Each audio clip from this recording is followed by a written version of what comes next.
Ladies and gentlemen, boys and girls, everybody at home and around the world, I just want to get into the show today because, truth be told, I am very pissed off. I am very irritated, and I really want to start talking about this topic to kind of vet the anger that I've been feeling pretty much since about 12 o'clock yesterday when this news broke earlier. It might even have been earlier in the day, but I want to start talking about it. I want to get into it because I feel like this needs to be discussed, this needs to be shared with everybody, and a conversation needs to be started.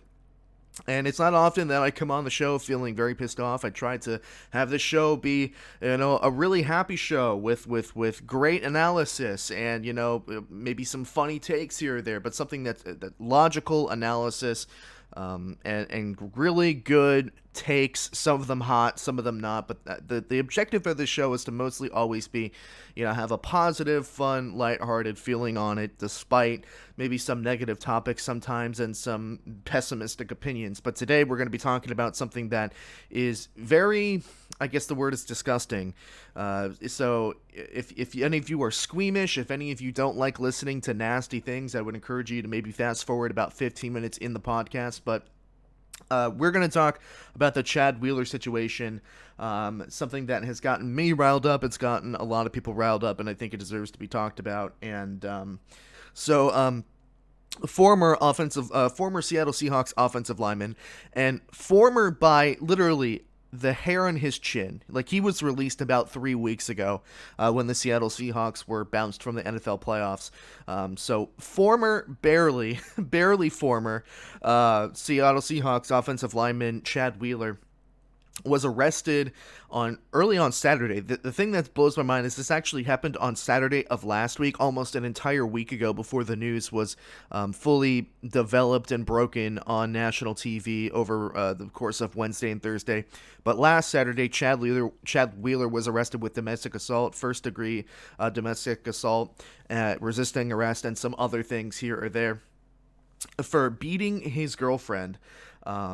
He asked his girlfriend to bow down to him, and when she refused, and again, if all of you are squeamish about the details, fast forward about 10 minutes, skip the segment in its entirety, but I encourage you not to, because I feel people need to know what's been done here. He asked his girlfriend, who is a woman of color, by the way. He is white, she is black. He asked his girlfriend to bow down to him, and when she refused, he beat her to within an inch of her life. He dislocated her elbow and choked her twice until she was unconscious. So he choked her until she went unconscious. She regained consciousness, and then he choked her again. And then the second time that she regained consciousness, he came into the room and said, "Oh, wow, you're still alive? You're still alive?" And then she ran into the bathroom, called the police, called friends and family, texted Chad Wheeler's father, to which reports saying that he was actually on the phone with his father trying to downplay everything while she was in the bathroom. The police were called. The police forced their way in. He resisted arrest. He also withstood a taser electric shock. So they tried to tase him, in which he's like a 6'7", 310-pound lineman. So he pretty easily withstood that electric shock. And he was taken to jail and then released on $400,000 bond. And now here we are with a girl that was in critical condition for a while, her face beaten to a bloody pulp, her elbow dislocated, and this woman traumatized. And such an important detail is that when the officers were interviewing this woman as to what happened, the officer asked, "Did you think that he was trying to kill you?" And she said, he asked something along the lines of, "Did you think that you were going to die?" And she said, "I thought I already had. I thought I already had." The Seattle Seahawks issued a statement about this. They said the Seahawks are saddened. You're saddened. You're saddened by the details. You're not disgusted, horrified. You're saddened by it. The Seahawks are saddened by the details emerging against Chad Wheeler and strongly condemn this act of violence arrest. This isn't domestic violence. This is more like attempted murder. He was trying to kill her. Well, he was trying to kill her. The Seattle Seahawks are saddened by the details emerging against Chad Wheeler and strongly condemn this act of domestic violence arrest. Our thoughts and support are with the victim. Chad is a free agent and no longer with the team. We encourage Chad to get the help he needs. If you are experiencing mental health issues, please reach out for help. And they posted the suicide prevention hotline, and they also gave the phone number, the hotline for domestic abuse. They're saddened by it. What a weak-ass statement. I'm sorry, ladies and gentlemen. I'm going to try and keep this PG. What a weak statement from the Seattle Seahawks. Now, the reason that this is a little bit complicated and something that's more of a hot topic and more gray area than it just being black and white, instead of the storyline being this football player tried to kill this woman.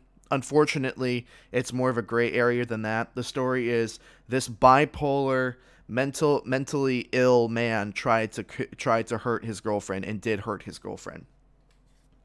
Reportedly, Chad Wheeler was bipolar, and he was not taking his medication, which is what started this, which he is classifying and he is claiming is a manic episode.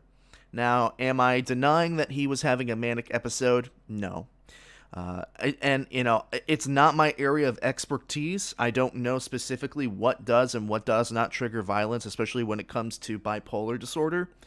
I don't know if that makes you abusive. I don't know if it makes you violent. I don't know what the statistics are. But for me, the thing that pisses me off so much, and the reason that I'm coming on to this episode of the podcast with such flaming fire coming and spitting out of my mouth, such anger, such venom, is the fact that mental health is, I don't want to say being used as a cop-out, but it's really distracting from the fact that this woman was nearly killed by this man, and mental health is the only thing that's creating any doubt that is what happened, black and white. Let me make this very clear. Chad Wheeler was off his medication. That gives him absolutely zero excuses for what he was doing. If this manic episode happened while he was still taking his medication every single day, okay. It doesn't make anything that happened any less disturbing or disgusting, but you can say, well, he was on his medication and his medication failed him. And that would be the only small silver lining in the situation of this horribly disturbing thing that happened. But he was not on his medication. He was off his medication. And the fact that she was black and he was white, the things that he asked her to do and which she declined, could classify this as more than just domestic assault. You can classify it as a hate crime, and you should be classifying it. You should be thinking of it as attempted murder. Because the reality is that that's what it was. He choked her to unconsciousness, to the point of unconsciousness twice. Dislocated her elbow and came in after she regained consciousness the second time and said, "Oh, you're still alive?" I don't know where the manic episode ends. I don't know when the brain snaps back into reality. But if he was not in reality at that point, or if his manic episode was over and he still comes in and says, "Oh, you're still alive?" That man, the person that was in the manic state was trying to kill that person. And I'm sorry, if you're off your medication, that gives you absolutely no excuse. No excuse. This is attempted murder. Chad Wheeler should be in jail for a very long time, and the Seattle Seahawks should absolutely be ashamed. And I know that, the start of the segment was a little choppy because I am very upset. I'm very pissed off about this. I've struggled with mental health issues. Mental health issues, anxiety, depression specifically, have affected my life, especially within the last year and a half. I understand how mental health can affect you. But when I see mental health being a part of something like this, it makes me upset because mental health should not only be checked much more fervently by the NFL, but mental health should not be the one thing that is removing, or mental health should not be the one thing that is placing doubt on the true motives of what Chad Wheeler did. That is why this makes me upset. And also what the Seattle Seahawks part is, and this also pisses me off. The Seattle Seahawks are saddened by what happened, not disgusted, not disturbed, not sick to their stomachs. They're saddened by it.